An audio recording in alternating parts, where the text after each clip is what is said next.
Hi, we're here. We're at module 5. I'm so excited that you're making it halfway through this course already. Isn't it crazy to think? Well, let's go ahead and take a look at where we're at in the course, and I'll make some points about what we've been talking about. Of course, this is Instructional Methods for Learners on the Autism Spectrum. It's their second course in the Autism Endorsement Sequence.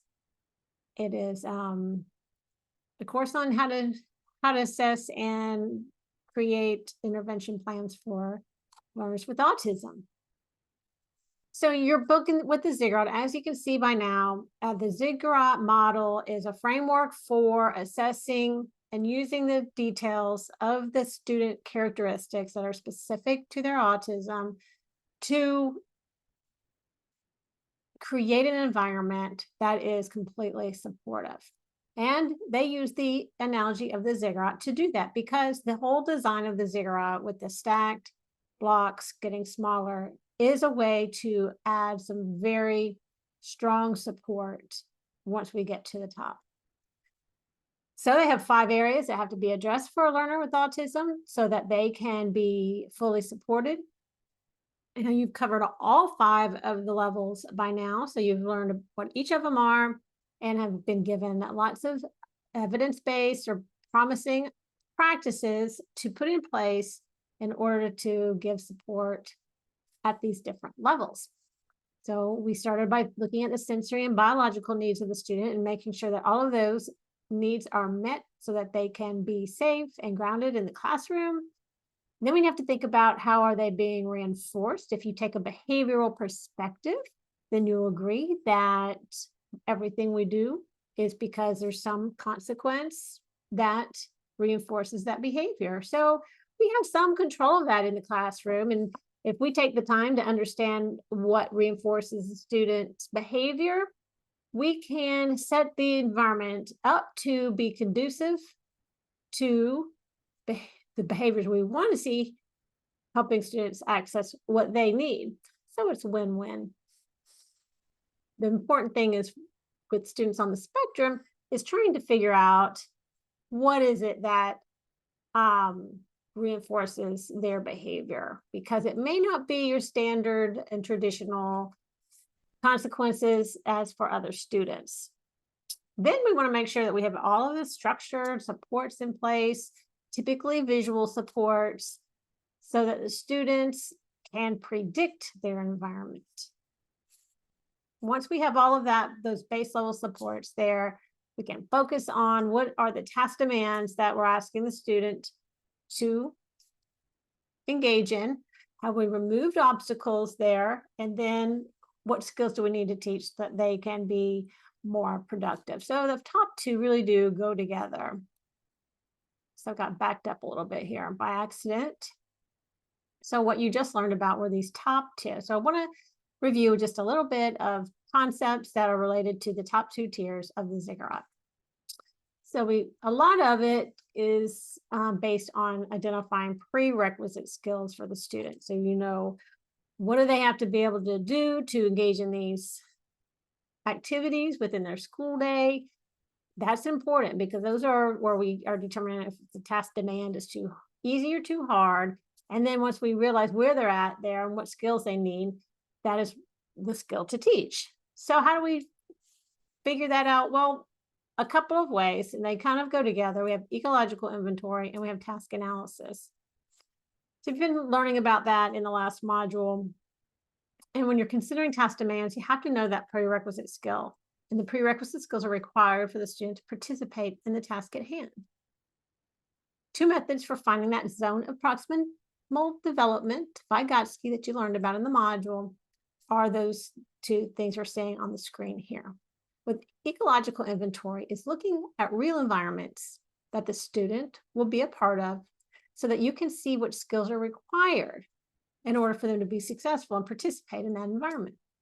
So you go to PE, and so you see what is it, what environments here, sub-environments here in the gym during PE. Well, there's the locker room, or there's the supply closet, and you go to that area and you say, okay, what is it that the student may have to do here? And can the student do it? So once those sub skills are identified, you task analyze it. What is it that the student has to do in that supply closet?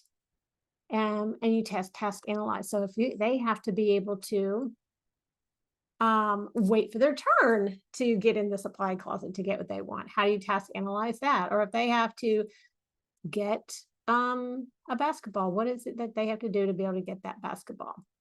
So each step of the task analysis is also a prerequisite to the next. So the task analysis is the process of breaking down a skill into smaller, more manageable parts. Once the task analysis is complete, it can be used to teach the learners on the spectrum a skill that's too challenging to teach all at once. Other practices, such as discrete trial training, video modeling, and reinforcement, can be used to teach individual components of that task analysis, building one upon the other until the skill is complete. So I want to talk a bit about task analysis. So I think that the video with making toast was a little twofold because, forget that. Sorry. Well, so I just want to talk about task analysis. That's actually in the other class I'm teaching. You're going to learn more about task analysis later. But anyway, let's learn about exactly what task analysis is here. All right, so for a task analysis, there are a few steps that have to do with the top 2 layers of that ziggurat. All right, you're going to identify the target skill first. So the teachers are going to identify the target skill that they want to teach the learner with ASD. How do you do that? Well, you may just know what the skill is. You may be something that's on the IEP, or it may be something in a sequence of skills that the student has to learn developmentally. You might have conducted an ecological inventory so you can teach the students specific skills they need to be included in school. But once you've determined that skill, you have to make sure it's the one that's the right zone of proximal development. And really your task analysis is could be very narrow, or it could be broader based on the ability of the student. So it is important that you kind of make that adjustment based on the student. You don't want it to be too simple, but you don't want it to be too hard. You want to find that zone of proximal development. So for example, if you have the sub-environment was using the computer in the classroom, and then you're trying to figure out the skill the student needs, perhaps pushing the on button on the computer is a little bit of a too easy of a skill. And a too complex of a skill might be logging onto the computer and creating a personal web page. But right there in the sweet spot, logging into the computer and starting a familiar program. So there would be the skill that you're going to task analyze. Now, for step 2, we really need to figure out the learner's present level of performance. You can use the IEP information to identify the prerequisite skills that are needed for the learner in order to perform that target skill. Often this is done by collecting baseline data on the performance of the target skill. The skills that are already mastered do not need to be included in the task analysis. So like I said, you'll ask the student to complete the task, completing the ones the student can't do for them, and documenting, how well of this overall skill does the student have? What prerequisites do we need to task analyze the prerequisite? So that helps us decide how much detail our task analysis needs to include. So for example, if you're teaching coin counting, the teacher would first assess whether the student on the spectrum could identify coins and their values, and whether or not they can count by 1s, 5s, and 10s. So these skills are all prerequisites to coin counting. If those prerequisites aren't mastered, they should be included as a part of the task analysis. Sometimes, if there are too many prerequisite skills that need to be learned, the target skill itself may not be in the student's zone of proximal development. So you might need to redefine that target skill and just start teaching those prerequisite skills. So once you decide exactly how much information and what skill, you task analyze it. You break the skill down into smaller steps so that the learner can successfully demonstrate the skill by following those steps. The teacher will segment the target skill into more manageable components by completing the skill themselves and recording each step, observing another person do it and recording the steps. The teacher can also confirm that each component consists of a discrete skill. So here on your screen, you have an example, task analysis for a play activity with trains. So this is just broken down each step to get through the process. So you would teach the student, but with, well, I'm going to talk about it, probably prompting, response prompting procedures to have to ask the student to play. Tell the peer, let's play trains. Shares the tracks. Says, let's make a train. Ask the peer for train pieces. Puts the train pieces together with the peer's pieces. Ask the peer for animals to put on the train. Remove the train from on the track. Move the train around the track. Say it's your turn and say that was fun. So let's look at step 4 because that's going to help us move forward to the actual instruction. So you've task analyzed it by breaking it down, and then you're going to confirm that it's completely analyzed, because a lot of times from just one perspective, we may not be aware of student differences or other options. So what you might do is ask another teacher to confirm that it's completely analyzed by having them follow the steps verbatim. Even if a skill is relatively simple, it's easy to leave out steps. So having another person follow the steps exactly as written confirms whether the task analysis is accurate. So you get that feedback and then adjust your task analysis. So now we're going to go to task analysis step 5, determine how the skill will be taught. So doesn't that sound like we're getting to the top of the ziggurat? Indeed. So we need to teach the skills. So in deciding this, the teacher needs to decide whether the task is manageable or needs to be broken down into phases and the procedure that they will use for chaining the behavior. So that's when we start to look at the applied behavior analysis. It's really the foundation for discrete trial teaching or naturalistic teaching procedures. They don't have to be table teaching, it can be out in natural environments like the train task analysis. But you want to make sure how are you going to teach each step? Are you going to start with the first one and teach just the first step and then let the rest go? Or are you going to try to prompt each and every step through the whole process? Maybe that will take too long and it becomes unnatural. Or are you going to do all of the steps until the last and just teach the last step? And that way the student always gets to get reinforced for completing the task analysis. Those are for you to decide. And hopefully you have the opportunity to learn about some of these different response prompting procedures through AIM modules. But before making these decisions, it's important to consider the student on the spectrum, their differences, their goals, and their experiences. You have to use your professional judgment and understand the learner's individual needs, how they are important when selecting the most appropriate evidence-based and implementation strategy. But most likely you are going to use those response prompting procedures. You've got the task analysis. You've decided, am I going to teach just one step of the task analysis, and once it's mastered, I'll teach another? Or are you going to try to teach every step at the same time? But prompting is the key to teaching each of those steps. What is prompting? Well, prompting is a way of helping students use a skill or a behavior. Prompts are offered when a student has difficulty responding to an instruction or cue.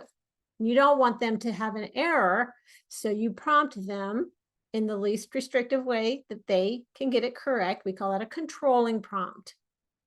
So this is how we can use this to create errorless learning and make sure that the student's able to respond correctly and being reinforced for their responses. So if they continue to make errors, they're not being reinforced, so they will continue to try. So we need to give them prompts. What are our prompts? Well, a lot of times the most natural prompt could be a picture, cue, or maybe it's just telling the student what to do. It's just reminding them or giving them a hint. That's a prompt. For some students, they need to see a model. You do it so they know what to do. They imitate you. If they have imitation, then they can use a model prompt. If a student doesn't have imitation yet, you might have to use a physical prompt where you can guide them physically to do the step of the task analysis partially or fully hand over hand until they get it. So that's how we use response prompting. We offer the student an opportunity to be independent for a couple of seconds. If they aren't successful or they wait for you, then you give them the prompt and then they get reinforcement for completing that step of the task. Even with the prompt, it's still a win. All right, so task analysis step six. You implement those evidence-based practices or identify as appropriate to teach that targeted skill using the steps for implementation and use an implementation checklist for the selected practices. Use a task analysis to collect data. So you have your task analysis out, and for each step you mark which prompt you gave him. Was it a picture? Was it a verbal? Was it a model? Was it a physical prompt? And you want to see over time, those prompts become less and less intrusive.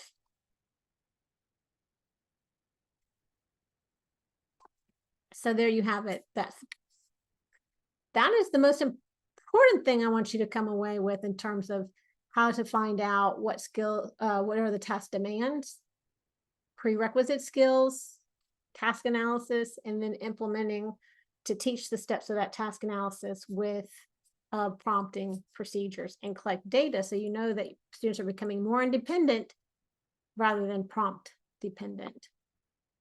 All right, then we're in module 5. And in this module, there really isn't any new content, but you have the opportunity now to explore some instructional strategies. I hope that you will find some response prompting or errorless learning strategies in the classroom.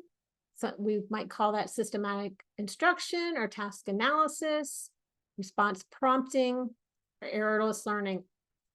Someone might call it constant time delay or time delay. Either way, check it out. And I can't wait to hear what you think about what you see and what you engage in and what you interview about. The instructions are in the module, and your midterm is also in the module. So this is a comprehensive midterm of the first 9 chapters of the textbook, and it covers all of the levels of the ziggurat. And at the end, there are 2 10-point questions each about Penny and Steve, because all along you've been seeing the growth of their ziggurat plan based on their UCC. So do make sure you at least have that out and you're have familiarized yourself with it so you understand the question and how to respond. Let me know if you have any questions, but otherwise, I wish you to have a wonderful week, and I will see you here next week. Bye.